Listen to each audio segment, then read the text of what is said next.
የባህር ዳር ስታዲየም ግንባታን አጠናቆ ለአገልግሎት ክፍት ለማድረግ እየተሰራ ነው። ስታዲየሙ የፊፋና የካፍ መስፈርትን ባሟላ መልኩ ግንባታው እየተከናወነ ይገኛል። የተጫዋቾች የቡድን አባላት የመልበሻ ክፍሎች፣ የመቀመጫ የወንበር ገጠማ ተጠናቋል። አክሊሉ ማሬ ተጨማሪ አለው።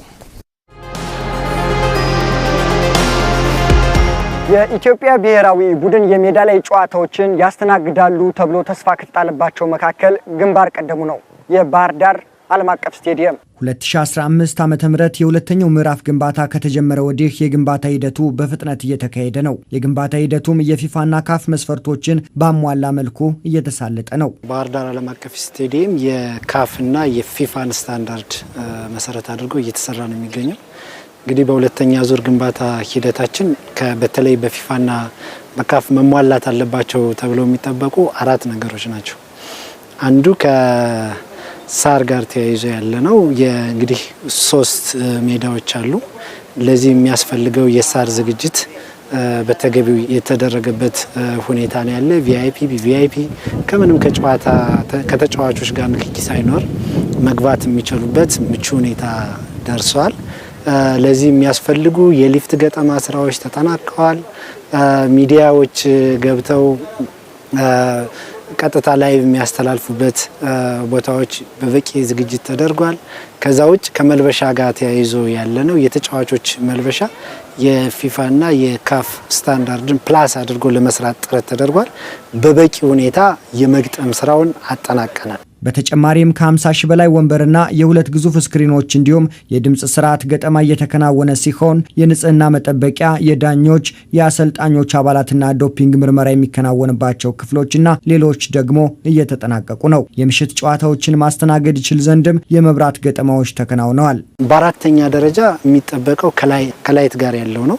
የመብራት ጉዳይ እንደምታየው በዋናው ግቢ 20 ፖሎች አሉ። እነዚህ በሚገባ የተከላ ስራቸው ተጠናቆ ፓወር ተሰጥተዋል። 2 የውጭ ሜዳ ካሉት ላይ ደግሞ ወደ 8 ፖሎች አሉ።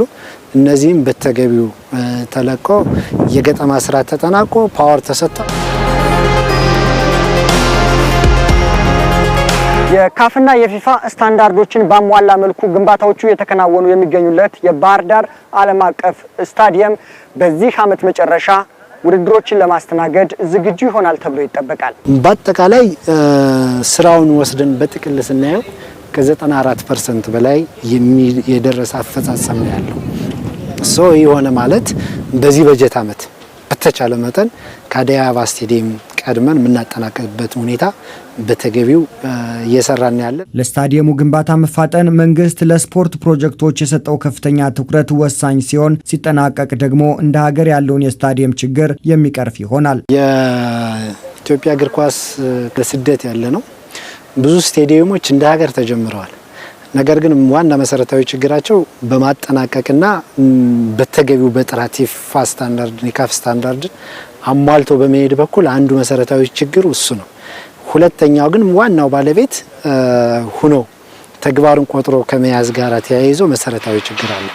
አሁን ከቅርብ ጊዜ ወዲህ መንግስት ለፕሮጀክት የሰጣቸው ትኩረቶች በጣም ከፍተኛ በመሆኑ ከፍተኛ አመራሮቻችን ክቡር ምክትል ጠቅላይ ሚኒስትር አቶ ተመስገን ጥሩነህ በየቀኑ ክትትል የሚያደርጉበት፣ ክቡር ርዕሰ መስተዳድራችን በየቀኑ ክትትል የሚያደርጉበት፣ ስለዚህ የትኩረት መስጠትና ያለ መስጠት ጉዳይ ነው።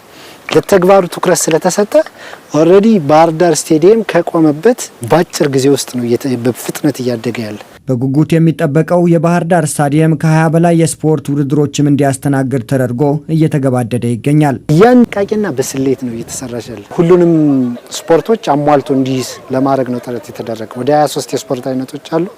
የቤት ውስጥና ከቤት ውጭ የምንላቸው በተለይ የቤት ውስጥ ያሉት ስፖርቶች በአንድ ማዕከል የሚያስተላልፍባቸው ውጭ ላይ ያሉ።